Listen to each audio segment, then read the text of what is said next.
15-asrning o'rtalarida Istanbulning To'pqopi saroyining devorlariga tutashgan bir kulbada Ibrohim afandi degan bir kishi yashar edi.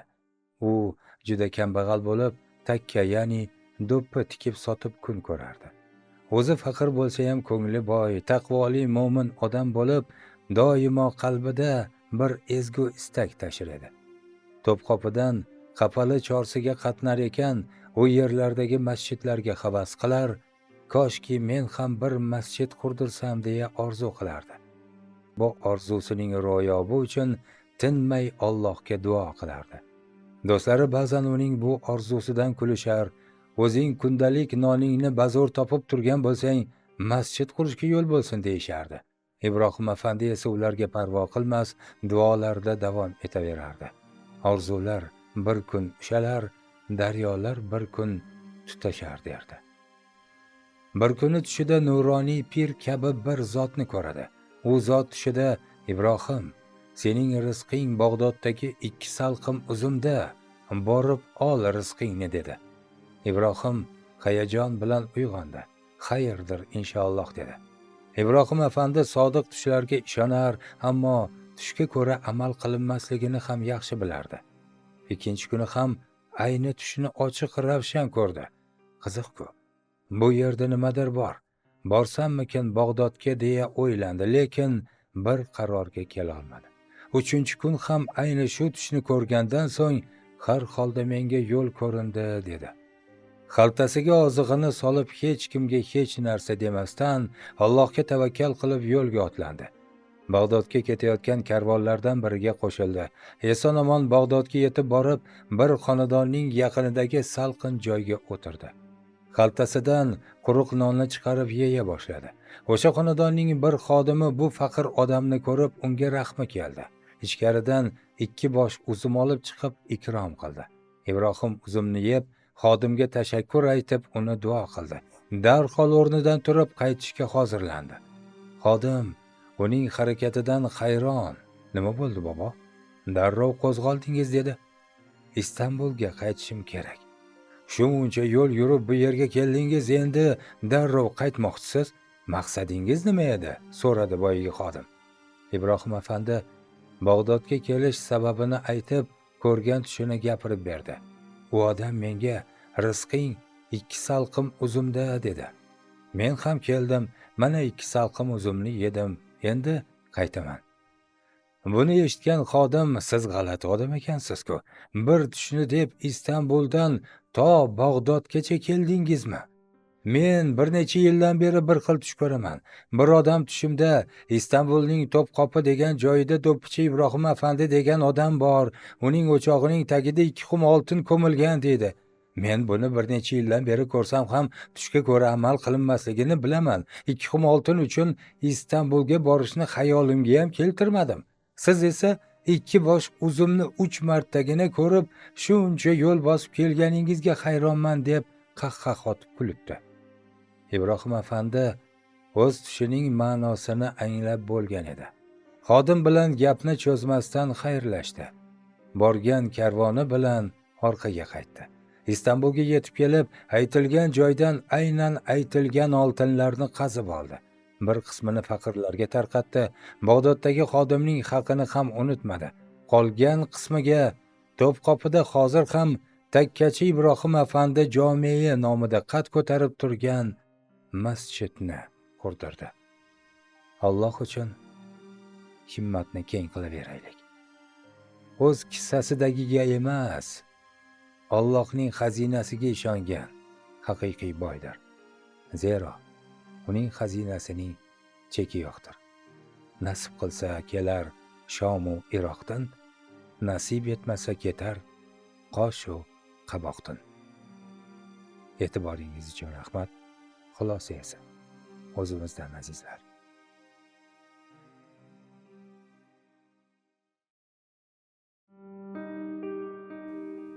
Barakaning siri. Ibrohim ibn Adhamni huzuriga bir kimsa kelib bahslashibdi. U baraka degan narsa mavjud emas debdi. Ibrohim ibn Adham javob beribdilar: sen itlar va qo'ylarni ko'rganmisan? Ha. Ularning qaysi birining bolalari ko'p bo'ladi? Qaysi biri ko'proq tug'adi?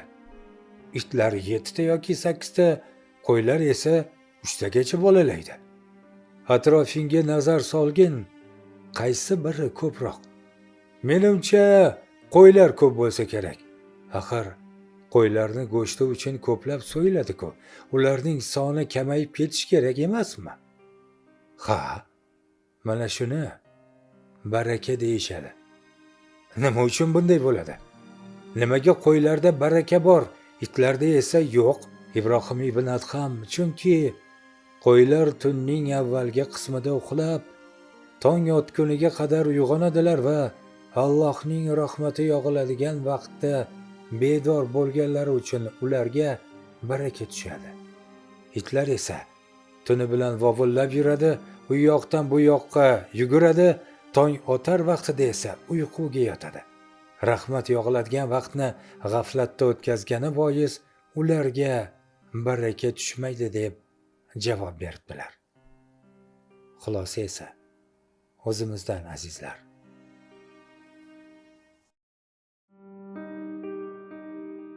Mardikor. Yangi uyga ko'chish arafasida hovlini tartibga solish ishlari ko'payib ketganligi sababli uyga mardikor olib kelib, ishlarni bajarishni niyat qildim va Mardikor bozorga mardikor yollash uchun bordim. Odam ko'p. Hamma mardikor bozorga tirikchilik maqsadida chiqqanlar o'zini taklif qilgan. Shularning orasida bir odam turar edi. Ko'rinishidan yaxshi kiyingan, sirtdan e'tibor berib qaraganda umuman mardikorga o'xshamaydi. Bilmayman nima, o'sha odamning oldiga borib, qanday qilib siz ham ishlaysizmi deb so'raganimni o'zim ham bilmay qolibman. U kishi esa, ha, men ham ishlayman dedi va men u kishini ishga taklif qildim. Biz o'sha kishi bilan uyga keldik. Ishlarni kelishib oldik. Yollangan kishi o'zaro kelishilgan ishini bajarishga kirishdi. Ish hajmi kamida 4 kunlik bo'lsa-da, u 2 kun ichida belgilangan ishlarni nihoyasiga yetkazdi. Ish davomida u kishidan qayerlik ekanligini va aniq yashash manzilini so'radim. Maqsad esa kelajakda yana boshqa shu kabi ishlar chiqsa yollash edi. U kishi o'zining manzilini berdi. Oradan bir qancha vaqt o'tdi. Uyimda yana mardikor yollanadigan ish chiqib qoldi. Shunda men o'sha kishini eslab va o'zi bergan manzil bo'yicha izlab bordim. Astag'firulloh, qaysi ko'z bilan ko'rayki, u bergan manzilda men kutmagan manzara paydo bo'ldi va uning uyini ko'rib hayratga tushib qoldim. Avvaliga ishonqiramay turdim, ammo keyin esa o'sha odam xuddi shu uydan chiqib kelgach, g'alati holatga tushib qoldim. Sababi bu odamning uyi oddiy o'rtahol aholi yashaydigan uylarga nisbatan bir necha bora hashamatli, chiroyli va haybatli edi. Menga peshvoz chiqib u kishi keling deya qarshi oldi va ichkariga taklif qildi. Uyning ichi esa yanada chiroyli va bekamu ko'z darajada edi. U meni hayratga tushganimni sezganday bir piyola choy uzatib, "Hayron bo'lmang birodar" deya gap boshladi. Aslida menga qarashli bo'lgan necha firmalarim, qo'shimcha savdo do'konlarim faoliyat ko'rsatib turibdi. Allohga shukr, pulga muhtojlik joyim yo'q, lekin otamiz bu dunyodan o'tishlaridan oldin bir nasihat qilgan edilar. Otam: "O'g'lim, agar men uchun ehson qilsang, peshona teringni to'kib, mehnat qilib topgan pulingdan ehson qilgin" deya nasihat qilgan edilar. Peshona tering bilan topgan pulingga qilgan ehsoning men uchun manfaati tegishining ehtimoli boshqa qilgan ehsoningdan afzalroqdir degandilar.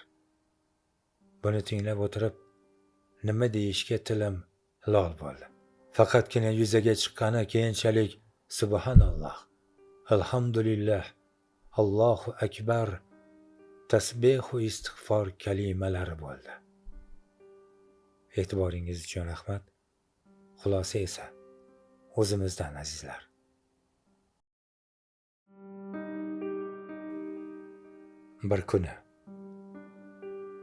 Bir kuni Shayx Abdulqodir Jiloniy shogirdlari bilan Bag'dodning qadimgi ko'chalaridan o'tib ketayotgan edi. yo'l chetidagi ariqda kiyimlari abgor holda bir mast odamning yotganini ko'rdilar. Mast ularni to'xtatib, shayxga qarab, "Ey Abdulqodir, Alloh qodirmi yoki qodir emasmi?" dedi. Shayx tabassum qilib, "Albatta Alloh qodir" dedi. U ikkinchi marta, "Ey Abdulqodir, Alloh qodirmi yoki qodir emasmi?" dedi. Shayx yana tabassum qilib, "Albatta Alloh qodir" dedi. U uchinchi marta, "Ey Abdulqodir, Alloh qodirmi yoki qodir emasmi?" dedi. Shunda Shayx Abdulqodir yig'lab sajdaga bosh urdi. "Albatta Alloh qodir, Alloh qodir, Alloh qodir" dedi. So'ng shogirdlariga uni olib borib, yuvib tarab hurmat ko'rsatishni buyurdi. Shogirdlar shayxning ushbu ishidan taajjubga tushdilar va mast kishining so'zidagi ma'nolarni so'radilar. Shayx u birinchi savolida "Alloh meni tavbamni qabul qilishga qodirmi?" deb so'radi. Men "Albatta" deb javob berdim. U ikkinchi savolida "Alloh meni sening maqomingga ko'tarishga qodirmi?" deb so'radi. Men "Albatta" deb javob berdim. U uchinchi savolida "Alloh taolo seni mening o'rnimga tushirib yuborishga qodirmi?" deb so'radi. Men qalbimda qo'rqinch paydo bo'lib yig'ladim va "Albatta, albatta, albatta" deb javob berdim. So'ng Allohga o'zining makri sinovidan xotirjam qilib qo'ymasligini so'rab duo qildim va sajdaga yiqildim dedi. Azizlar, martabamiz, amalimiz, ibodatimiz, ilmimiz, sog'lig'imiz, mol davlatimiz, bolalarimiz, nasabimiz va kuchimizga mag'rurlanib qolmaylik. Xulosa esa o'zimizdan.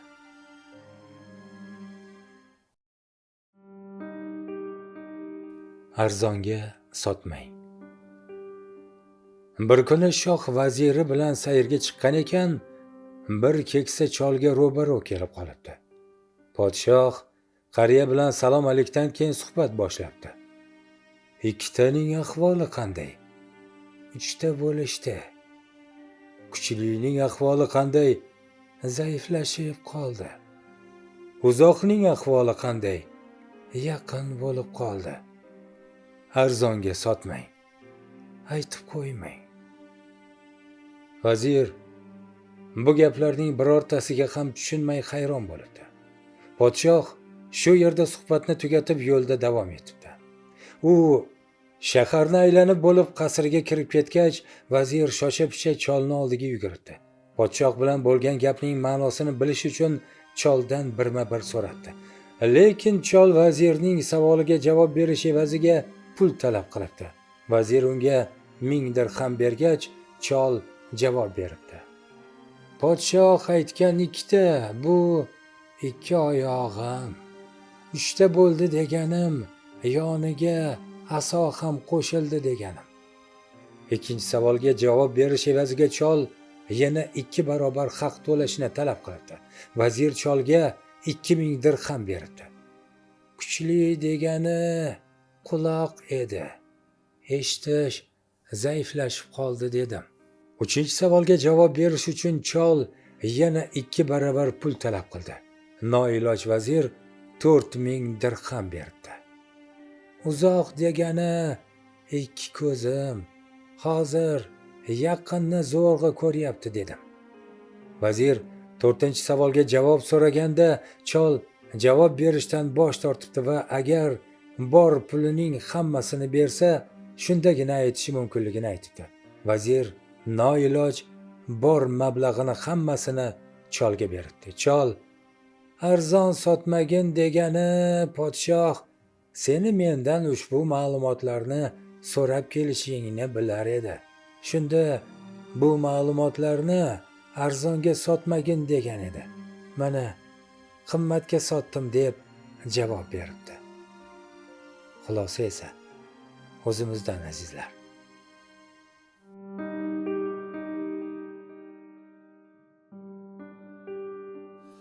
Buni qarangki, shunaqasi ham bo'lar ekan.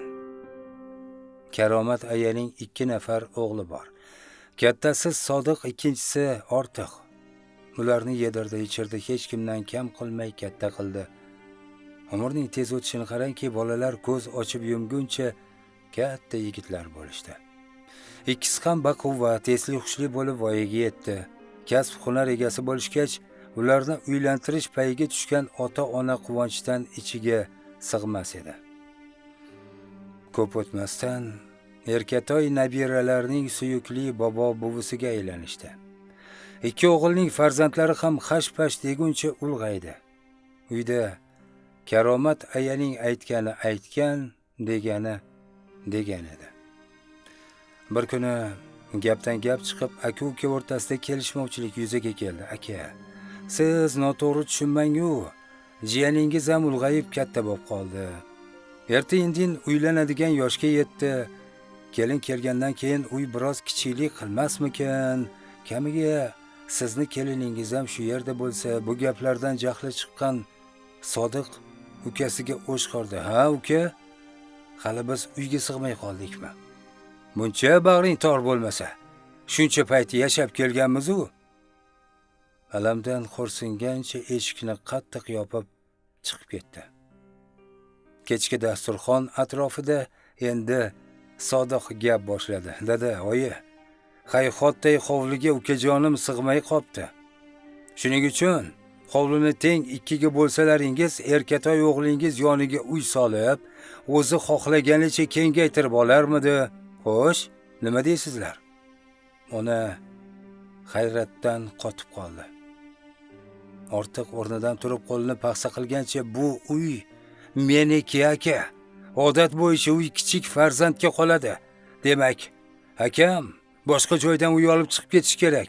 Hech qanday yarim degan narsa yo'q, gap tamom deya ichidagi dardini aytib, yengillashib oldi. Vaziyatni kuzatib turgan xotini miyig'ida kulgancha bir chekkada turardi. Bu gaplarni eshitgan ota-onasi o'g'lining bu darajada akasiga oqibatsiz, bemehr bo'lib ketishini kutmagan edi. Tong otishi bilan Sodiq xotini, bola chaqasini olib, narsalarni yig'ib ketishga shaylandi. Ijarada yashasam ham sizlarning minnatli oshingizni yemayman dedi-yu, eshikni zarb bilan yopib chiqib ketdi. Onasi ming yalinib yolvormasin, azorlanmasin, foydasi bo'lmadi. Oylar, yillar o'taverdi. Sodiqdan xabar yo'q. Otasining uni axtarmagan joyi qolmadi. Oxiri eshitdiki, oilasi bilan bir xonali uyni ijaraga olib kun kechirayotgan ekan. Uning katta o'g'li ham o'z aravasini o'zi tortib yuribdi. Ro'zg'or katta, xarajat ko'p edi. Shuning uchun ham bir xonali uyda yashayotgani malol kelmasdi. Bir kuni onaning tobi qochdi. Kichik o'g'il Ortiqni yoniga chaqirib, "Jon bolam, akangni qaytarib olib kel. Jahl chiqqanda aql ketadi. Uyga qaytishsan, axir bilib bilmay gapirding-ku, to'g'rimi? Qayerlarda yurgan ekan bolam bechora" deb zorlandi. Ortiq endi og'iz juflaganda xotini ilib ketdi. "Bizni endi keragimiz bo'lmay qoldimi? Yoki biz bilan yashash yoqmayaptimi? Sizni ming'ir-ming'ir gaplaringizni eshitib yashash bizni ham jonimizga tegdi. Har gapni birda o'sha o'g'lingizni so'raysiz. Mayli, o'sha o'g'lingizni olib kelib birga yashab beringlar. Biz esa bu uydan ketamiz. O'g'lingizni ishlari yurishib ketdi. Endi uyingizga zor emasmiz. Qani, ketdikmi dadasi, yuring." Ortiq xotinining bu gaplariga miq etmadi. Uning ortidan sudralib chiqqanicha oilasi bilan uyni tark etdi. Onaning ko'z yoshlari befoyda ketdi, chunki o'g'il orqasiga qayrilib ham qaramadi. Uyda yolg'iz qolgan ota-ona nega bunday ko'ngilsizliklar bo'layotganini payqab turardi. Afsus va nadomat chekkani bilan endi kech. 2 o'g'il ham uyga qaytishni xohlamadi. Ota-onasini qoldirib ketgan bu o'g'illar uchun hayot shu qadar oson tuyular ediki, vaqt o'tib, o'zining boshiga shunday kulfatlar tushishini o'ylab ham ko'rmasdi. Karomat oyog'i nolalari tugagandan keyin ortga bir nazar soldi. Bir paytlar erining burnidan ip o'tkazib, ota-onasi, akalaridan ajratib, boshqa joyga ko'chib ketgani. Qaynonasining bir kun sen ham qaynona bo'lasan deya zorlanganlari bir ko'z oldidan o'tdi. Xulosa esa o'zimizdan azizlar.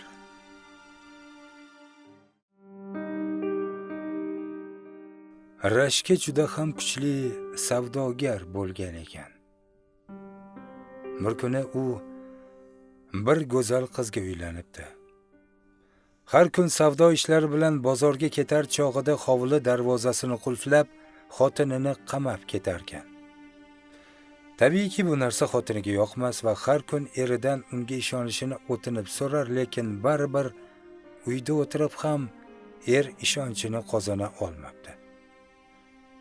Ayol makri 40 tuyaga yuk bo'ladi. Agar ayol xohlasa, filni ustida ham xiyonat qiladi deb aytib ketganlar ota-bobolarimiz. Turmush o'rtog'ining ishonchiga kira olmagan xotin oxir-oqibat uydan chiqmay, aniqrog'i devorlari baland qilib o'ralgan va eshigiga qulf osilgan uyda o'tirib ham erga xiyonat qilish rejasini tuzibdi. Ayol o'z rejasini mahalladagi sutchi kampir yordamida amalga oshiradi. O'sha kampir mahalladagi eng kelishgan yigitga ayol yozgan maktubni tutqazadi. Yigit esa u ayolni erini juda yaxshi tanishini, erining rashkchi ekanligini, asosiysi uyga kirishni iloji yo'qligini aytadi. Shundan keyin ayol kampir yordamida yigitga reja yozilgan maktubni yuboradi.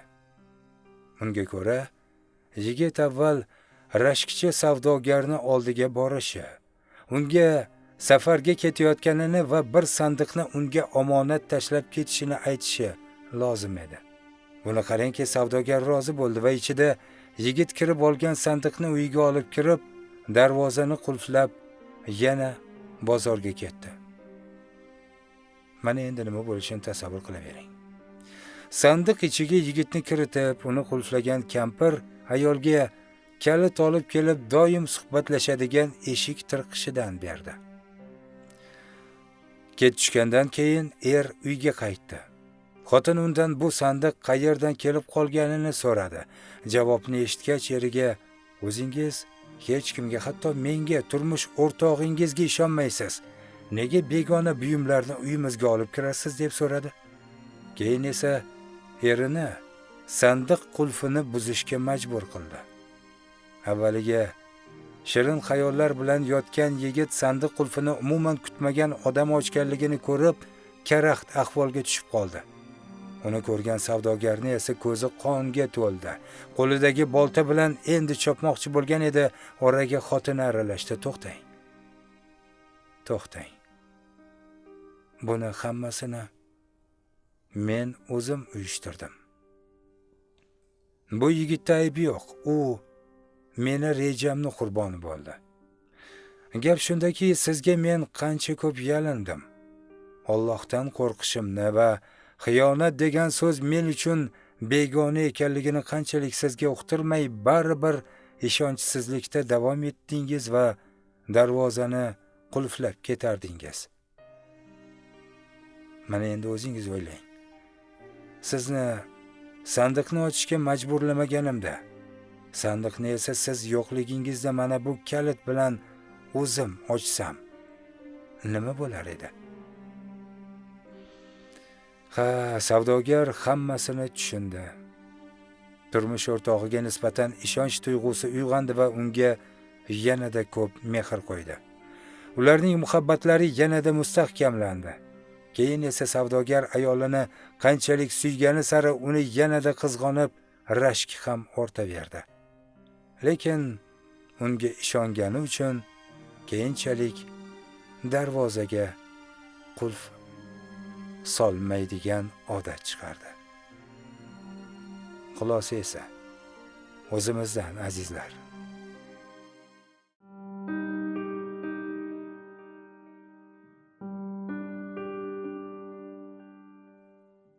Dadasi, choping, kobra. Qayerda? Yerto'lada. Padariga la'nat. Qo'limga belkurak kelindi. Yerto'laga qarab chopdim.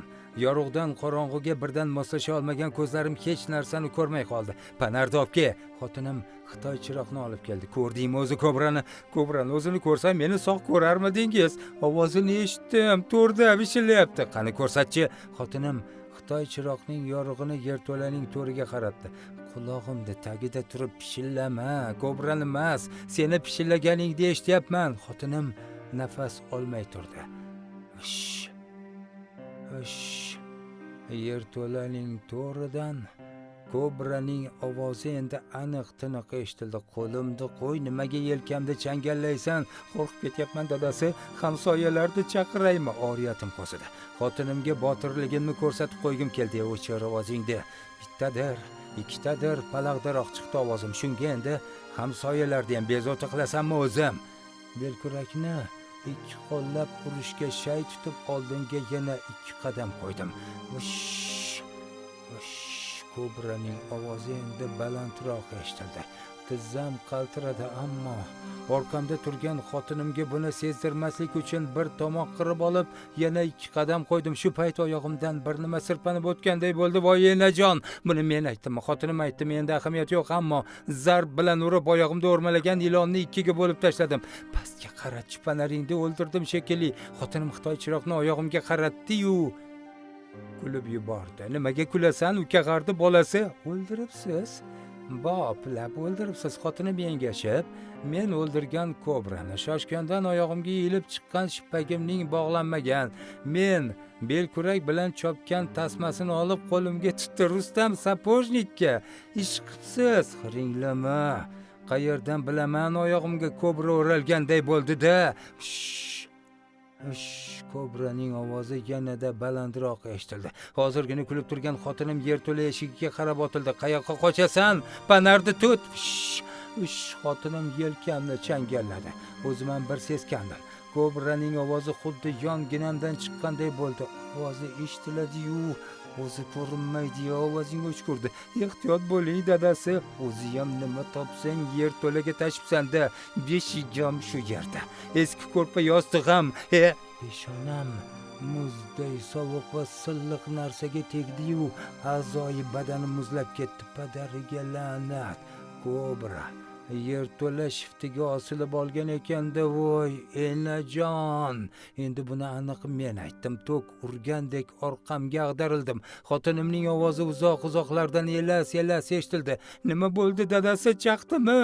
Peshonamga qaratchi, panaringda qon yo'qmi? Xotinim peshonamga sinchiklab qaradi. Yo'q, qon yo'q dadasi. Shift tarafni qo'lim bilan ko'rsatdim. Osilib turibdi. Xotinim qo'rqa-pisa Xitoy chiroqni yerto'la shiftiga qaratdi. Peshonam tekkan kobra. Velosiped g'ildiragining eski kamerasi Xitoy chiroq nurida yaltirab, haliyam qimirlab turardi. O'rnimdan irg'ib turib, bir chetga uchib ketgan belkurakni topdim-da, kamerani olib 3-4 bo'lak qilib chopib tashladim. Mana shu payt ro'paramda odam bo'yi tik turgan haqiqiy kobraga ko'zim tushdi. Bo'ynini shishirmagan bo'lsa ham ko'zi menga qarab chaqchayib turganini his qildim. Ovozi battar baland eshitildi. Odam bo'yi bo'lib tik turgan, Xitoy chiroqning xira nurida yaltirab ketayotgan kobra deraza pardasi ilinadigan karniz ekan. Asta qo'limga olib xotinimni kallasiga o'qtaldim. Kallangiga bir solaymi? Mana shu bilan men sizga nima qildim? Shuni ham yerto'laga qo'yasanmi, kallavaram? Keyin shusiz ham bo'lari bo'lib turgan xotinimga ichim achib qo'shib qo'ydim. Zanglab ketadi-ku, ayasi. Qo'llarim belkurakning dastasini ezib yuborayozdi. Panarni tut dedim. Ovoz kelgan tomonga Xitoy chiroqning yorug'i va belkurak baravar to'g'rilandi. Ovoz biror metr naridan eshitilardi. Ana endi adashmaslik kerak. Bir zarbada kobrani chopib tashlamasam, o'zimga yomon bo'lishi aniq. O'ldira olmay yarador qilsam, kobra alamdan meni ham, xotinimni ham chaqib o'ldirishi aniq. Endi adashishga haqqim yo'q. Qo'rqma, buni men xotinimga aytdimmi, o'zimga ham ahamiyati yo'q, ammo aytdim. Belkurakni nayza tutgan makedonskiy askaridek mahkam tutib, hal qiluvchi zarbaga tayyorlandim. Vish, kobraning ovozi qayerdan kelayotgani aniq edi. Ovoz yaqinda. Xotinim pomidor bodringlardan pishirib, qop-qoqlagan va yerto'laga terib qo'ygan bankalar orasidan, aniqrog'i bitta otilmoqchi bo'layotgan bankadan chiqayotgan edi. Belkurakni otib yuborib orqamda ko'zlari katta bo'lib turgan xotinimga o'girildim. Ko'brang kallangni yesan. Bonkangda qattiqroq yopsang o'lasanmi?